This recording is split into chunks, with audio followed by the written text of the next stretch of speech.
اعوذ باللہ من الشیطان الرجیم بسم اللہ الرحمن الرحیم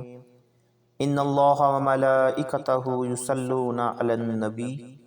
یا ایہا الذین آمنوا صلوا علیہ وسلموا تسلیما اللہم صل علی سیدنا ومولانا محمد وعلی آل سیدنا ومولانا محمد وبارک وسلم علیہ۔ آج کی اس ویڈیو میں ہم جو حدیث مبارکہ سیکھنے جا رہے ہیں اس کا عنوان ہے کہ کیا ایک شادی شدہ عورت اپنے شوہر کی اجازت کے بغیر اس کے مال میں سے خرچ کر سکتی ہے کہ نہیں۔ حضرت عمرو بن شعیب کے پردادا محترم حضرت عبداللہ بن عمرو بن عاص رضی اللہ تعالی عنہ سے روایت ہے، انہوں نے فرمایا جب رسول اللہ صلی اللہ علیہ وآلہ وسلم نے مکہ مکرمہ فتح کیا تو آپ خطبہ ارشاد فرمانے کے لیے کھڑے ہوئے۔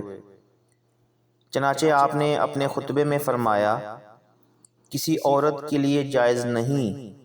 کہ اپنے خاوند کی اجازت کے بغیر